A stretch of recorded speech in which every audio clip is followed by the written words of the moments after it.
first class ng ating mga magiging ka-classes for today. Musta kaya ang mga kabataan sa iba't ibang panig ng mundo? Heto at malalaman natin as we get to know the team live of Francis of California, Lovely of Hawaii, and Maria Vasselli of Daly City. Ihanda niyo na ang mga recordings niyo dahil kayo ang bidang ngayong araw. Siyempre, dito lang yan sa nag-iisang show kung saan bata man o matanda, star na star talaga sa ating show.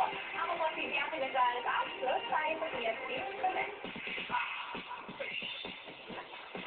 Ang unang nating team vlogger ay si Lovely of Hawaii. And guess what?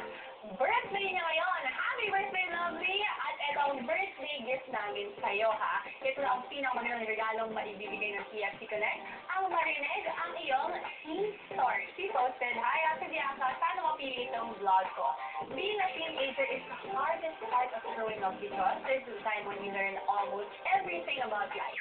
Ate Bianca, I am proud to say na 15 pa lang ako, pero I've gone through many challenges na, many of which I failed. But in failing, alam ko na I never really did. Kasi alam ko na mga challenges na ito ang lalong magpapatatag at magpapatapang sa akin na humarap sa kahit anong problemang ma-encounter ko. Pero, despite those challenges, isa akong teenager na laging ine-enjoy ang buhay. Mahilig akong makipagkaibigan at advice ko lang sa mga tulad kong teenagers at Bianca is, hindi mahalaga kung sino ang mga kaibigan nyo, ang mahalaga may self-control ka at huwag mong gagayahin mga habits nilang alam mong hindi maganda. I have friends from all around the world, ate. Proud akong sabihin na tanggap ko sila ng buong puso.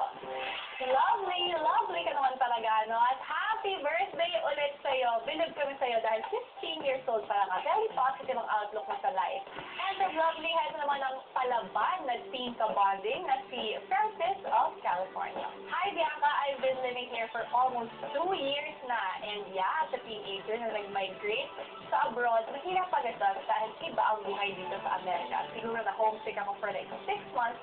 Pero the good thing is, masaya na ako dito sa US. Siyempre, ganyan ang kabataang Pinoy, lumalaban. Anyways, I have a barkada here in the US. Combination sila ng Filipinos, Koreans, Japanese, and all other Asians pa. Siyempre, bilang isang Filipino teenager, pinapakita namin sa kanila kung gaano kasasaya ang mga Pinoy at ang mga jokes natin. And being a teenager is really a big pressure. Ayun. Pero ang mga Pinoy, pinapakita ang good manners and right conduct. Me and my barkada have been able to make the first ever Filipino booth sa cultural awareness ng school namin. Being a teen Pinoy is something to be proud of. You are right, Francis, at very proud kami sa'yo dahil palaban ka nga, and you're also very proud to be Pinoy. That's something na dapat gayahin, lalo na ng mga kapwa teenagers mo sa ibang bansa. Very good ka dyan, okay? And our last teen vlogger ay suki na talaga.